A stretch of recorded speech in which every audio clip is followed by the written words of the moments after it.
Olá, o Gazeta Entrevista está de volta. Neste segundo bloco, eu converso com o advogado Valdir Perazzo.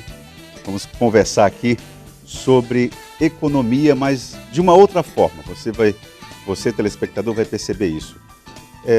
Antes de conversar com o Dr. Valdir, eu queria lembrar uma situação aqui que vai parecer assim um pouco complicada, mas não é não. Em outubro de 1917, o mundo se assustou um pouco. A Revolução Russa, ela trouxe uma série de mudanças de referenciais políticos e econômicos que tiveram impacto em todo o mundo. Esse ano, 2017, são 100 anos de Revolução Russa. O que isso tem a ver com o Valdir Perazzo? Bom, Valdir Perazzo tem buscado, se esforçado por massificar a ideia de algo que vem de embate àquilo que pregava a Revolução Russa, que era a participação do Estado, a economia planificada e o liberalismo econômico, que é uma bandeira defendida por Perazzo, é algo que vem de encontro a isso. 100 anos depois, Perazzo, 100 anos depois da Revolução Russa, que sentido tem esse tipo de debate que você está tentando estabelecer aqui no Acre? Seja por redes sociais, seja por contatos profissionais que você tem. Qual é o sentido disso? Que sentido tem discutir liberalismo econômico hoje, no Acre? Em primeiro lugar, eu quero agradecer, Itan, essa oportunidade de estar aqui para falar desse importantíssimo tema para a sociedade acreana e, por que não dizer, a sociedade brasileira. Eu acho que o liberalismo hoje não é discutido apenas no Acre, é discutido no Brasil inteiro e eu diria até na América Latina toda, em razão do insucesso dessa mentalidade que foi introduzida na região, por isso que você falou, a Revolução Russa, né? Então, antes de começarmos a falar sobre esse tema, quando eu vinha para cá, eu comecei a me recordar da minha juventude, do início, quando entrei na universidade. Na realidade, eu não fiz primeiro direito.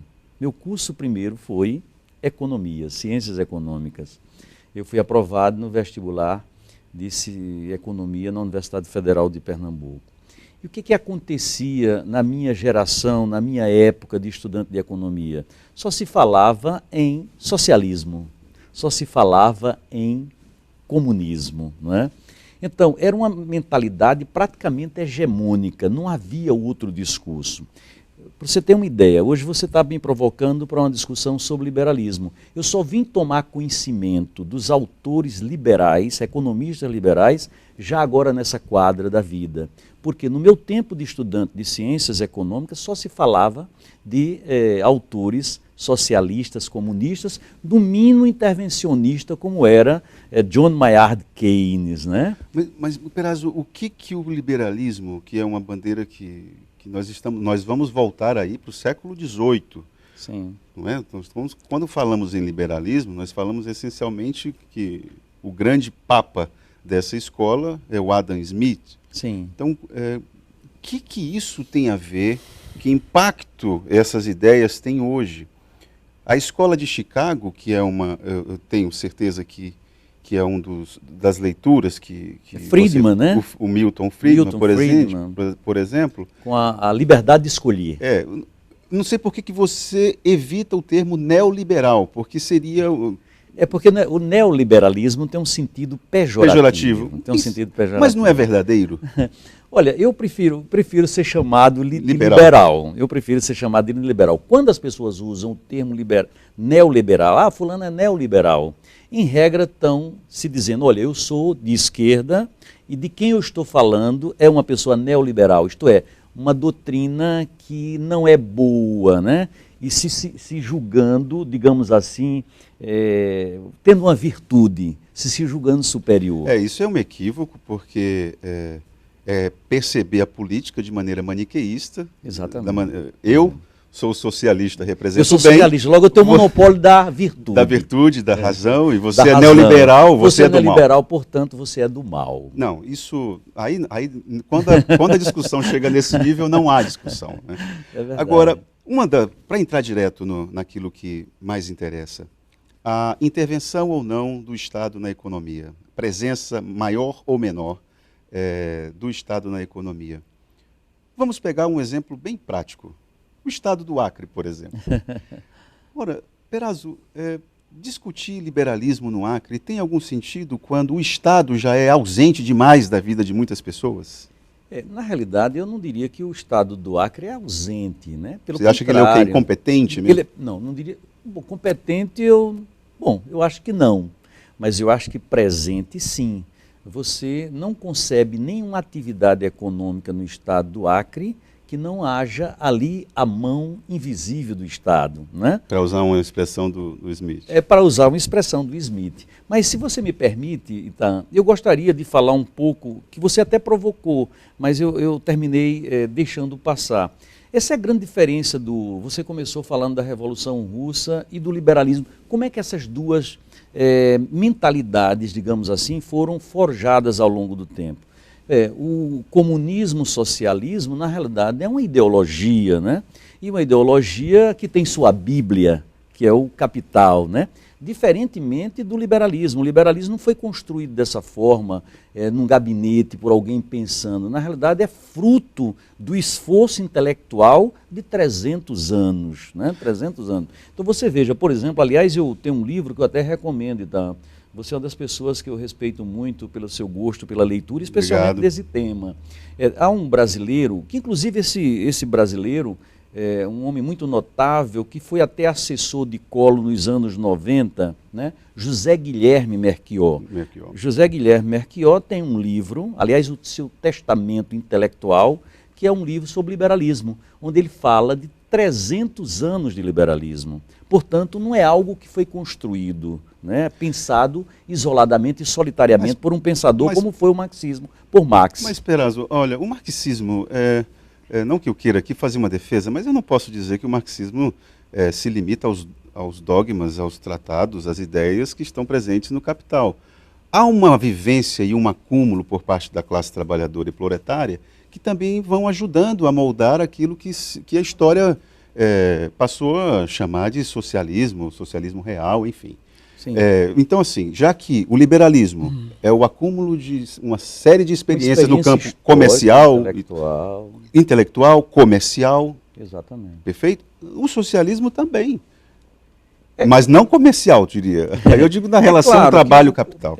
Mas você veja o seguinte, se você pegar, o liberalismo não tem sua Bíblia, como tem o socialismo? O liberalismo não tem sua Bíblia, como tem o comunismo, o socialismo.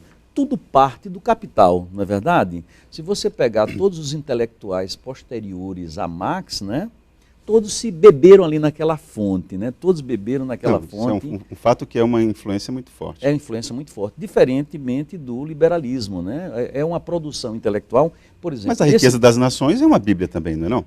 Não, porque a produção intelectual do liberalismo pode-se considerar a partir dali, mas é muito diversificada, né? Eu, por exemplo, como disse a você, estudei economia e não tive acesso a essa literatura. Eu não li A Riqueza das Nações integralmente, né? Não li A Riqueza das Nações integralmente. Mas hoje a minha leitura é de economistas que eu acho que tem uma atualidade muito grande, tá? Eu acho especialmente a escola austríaca, e especialmente um economista que eu leio com gosto hoje. Isto é, eu tive dificuldade de estudar economia, porque na minha época havia uma mentalidade de que o método da economia tinha que ser o método matemático, como era o método das ciências naturais, e que isso era um absoluto equívoco, né? E por isso eu tive uma rejeição completa a escola clássica, as ciências econômicas porque eu achava que isso era matemática e, portanto, eu não alcançava porque eu tinha tido uma formação humana, né? humana e deficiente para matemática, né? Mas hoje, lendo, agora já nessa quadra da vida, né, na terceira idade, lendo autores como von Mises, Ludwig von Mises, vejo que não tem nada disso, que qualquer pessoa, mesmo que não tenha uma formação econômica e matemática, pode entender claramente os conceitos do liberalismo. Que né? importância isso tem para... Que impacto esse tipo de discurso, de retórica, tem na vida do acriano, por exemplo? Na realidade, eu tenho feito algumas palestras, porque nós estamos tentando construir aqui, Itaã, o Instituto Liberal. O que acontece? No Brasil, nesses últimos 30 anos, o discurso hegemônico foi exclusivamente o discurso de esquerda, o discurso socialista, sobretudo comunista. na universidade, né? Exatamente por conta da universidade. A maioria dos professores, eu diria que esmagadoramente a maioria dos professores universitários eram socialistas. Mas como é que você pode conceber uma sociedade que só tem uma visão? Isto é, só tem a visão socialista, né? Então, eu acho que o estudante até pode conhecer o comunismo, conhecer o socialismo, mas ele precisa necessariamente também conhecer a visão diametralmente oposta. Porque você há de convir que só existem dois modelos de sociedade. Ou a sociedade é comunista, se baseia na propriedade comunal comunista, ou a sociedade se baseia na propriedade privada, capitalista, liberal. Então, como é que alguém pode entender o liberalismo se ele não lê sobre o tema, se ele só leu sobre o comunismo, se ele só entende de socialismo, né? Então, eu acho que as pessoas ficam limitadas se não têm essa visão, não é? Então, o que acontece? O que o liberalismo mudaria na vida das pessoas? Eu acho que o comunismo se baseia sobretudo na inveja, né? Na inveja? Na inveja. Eu pediria que você defendesse essa ideia, mas de forma muito sucinta, que o nosso tempo já acabou. O socialismo, por que o socialismo se baseia na inveja? Porque a pessoa que se julga pobre, ele não suporta ver outra pessoa mais bem-sucedida. Isto é, aliás, há até um complexo chamado de complexo de Fourier. O complexo de Fourier é o seguinte: olha, eu aceito ser pobre, mas desde que todos sejam pobres. Não é a ideia de igualdade do socialismo, não é isso? Diferentemente do liberalismo, cuja ideia básica é a cooperação. Todos cooperam para que a sociedade funcione, e funciona de forma democrática, que é exatamente o poder que os consumidores têm de escolher, o que não teriam numa sociedade socialista, o poder de escolher. Não tem nem o poder sequer de escolher a sua profissão. No socialismo, comunismo, você não tem o poder de escolher nem a sua profissão, nem o poder de escolher onde morar. Então, nesse sentido, eu acho que só nesse aspecto de que o comunismo se baseia na igualdade e que essa igualdade pode ser inclusive na pobreza, diferentemente do socialismo, que é no mérito e na liberdade, e que a gente vê as possibilidades das pessoas terem a ascensão, eu prefiro, portanto, o liberalismo. Perazzo, eu agradeço a sua participação. O telespectador já percebeu que o tema é polêmico. Nós teríamos aqui motivos para discutir durante todo o programa. Mas, infelizmente, nosso tempo acabou. Eu queria agradecer novamente a sua participação aqui. Eu só também agradeço essa oportunidade de convidar as pessoas para debater esse tema, porque eu acho que é fundamental que nós tenhamos dois caminhos, né? Lampião, no Nordeste, dizia uma coisa que tinha razão. Olha, esconderijo de uma só saída é cova de defunto. Obrigado mais uma vez. O Gazeta Entrevista volta após o intervalo. Até lá.